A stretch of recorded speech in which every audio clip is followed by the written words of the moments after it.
بسم اللہ الرحمن الرحیم الحمد للہ رب العالمین والصلاة والسلام علی اشرف الانبیاء والمرسلین وعلی آلہ الطیبین الطاہرین المعصومین المظلومین اما بعد فقد قال اللہ سبحانہ وتعالی فی کتابہ المجید وفرقانہ الحمید وقولہ الحق وهو اصدق الصادقین اعوذ باللہ من الشیطان اللعین الرجیم یا ایہا الذین آمنوا قاتلوا الذین یلونکم من الکفار ولیجدوا فیکم غلظہ واعلموا ان اللہ مع المتقین صدق اللہ العلی العظیم۔ السلام علیکم ورحمۃ اللہ وبرکاتہ۔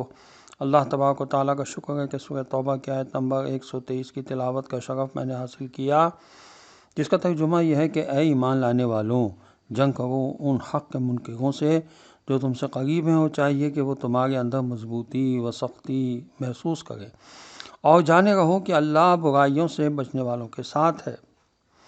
تفسیر فصل الخطاب میں اس آیت کے ذیل میں علامہ علی نقی صاحب نے لکھا، کیونکہ قرآن کی آیات کی ترتیب سلسلے نزول کے مطابق نہیں ہے، اس لیے کچھ آیات اپنے پس منظر سے جدا ہو گئی ہیں۔ یہ آیت بھی اسی طرح کی ہے، اس لیے جنگجو قسم کے لوگ بآسانی اس آیت کو مہم جوئی اور جنگجوئی کے لیے استعمال کر سکتے ہیں، لیکن اگر شان نزول کو دیکھا جائے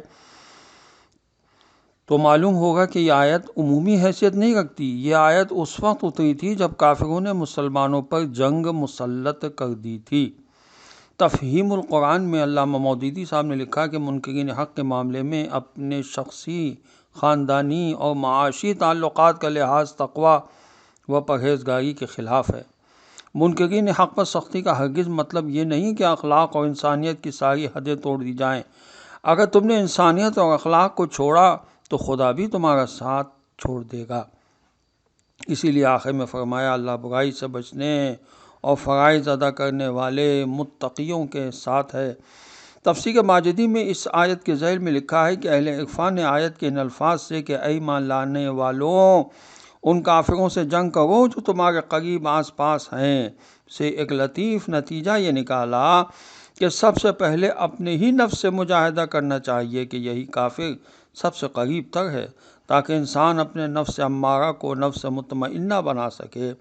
تفسیر جساس میں اس آیت کے ذیل میں لکھا ہے کہ فقہا نے اس آیت سے نتیجہ نکالا کہ جہاد فرض کفایہ ہے، جو ترتیب طبعی کے موافق اول ان دشمنان اسلام سے ہونا چاہیے جو مسلمانوں کے قریب ہیں اور مسلمانوں کے خلاف کارروائیاں کر رہے ہیں، ان کے بعد ان مسلمانوں پر فرض ہے جو پہلے والے مسلمانوں سے قریب تر رہتے ہیں۔ اس طرح درجہ بدرجہ حلقہ جہاد کو وسیع تر کرنا طریقہ رسول صلی اللہ علیہ وآلہ وسلم کی پیروی ہے۔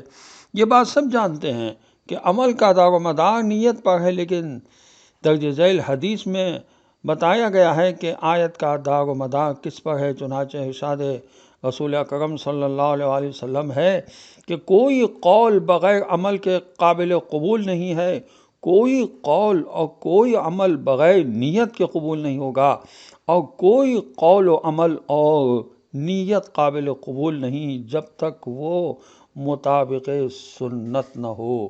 یہ بحار الانوار میں لکھی ہوئی ہے، اللہ کے رسول صلی اللہ علیہ وسلم کی حدیث۔ اللہ ہمیں ذلت سے بچائے۔ حضرت رسول خدا صلی اللہ علیہ وسلم کی حدیث ہے کنز العمال میں، جس کا نمبر ہے 10504۔ اللہ کے رسول فرماتے ہیں کہ جب لوگ درہم و دینار روپے پیسے میں بخل کرنے لگیں گے، قیمتی مال پر ایک دوسرے کی بیعت کریں گے، گانے کی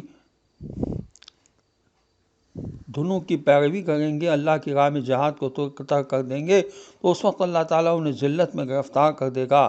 جب تک وہ دین کی طرف واپس نہیں لوٹ آئیں گے، اس وقت تک ان سے ذلت برطرف نہیں کی جائے گی۔ مولا علی علیہ السلام فرماتے ہیں کہ لوگ ذلت کے خوف سے ذلت کی طرف جلدی کرتے ہیں۔ لالچ 2 ذلتوں میں سے ایک ہے، لالچ کی ذلت جیسی کوئی ذلت نہیں ہے۔ مزید مولا فرماتے ہیں، جس نے اپنی تکالیف کو ظاہر کر دیا وہ ذلت پر راضی ہو گیا، جو زندگی جینے کو دوست رکھتا ہے ذلیل ہوتا ہے۔ امام جعفر صادق علیہ السلام فرماتے ہیں کہ جب انسان چھوٹی ذلت سے گھبرا جاتا ہے تو یہی چیز اسے بڑی ذلت میں ڈال دیتی ہے۔ وآخر دعوانا ان الحمد للہ رب العالمین، والسلام علیکم ورحمۃ اللہ وبرکاتہ۔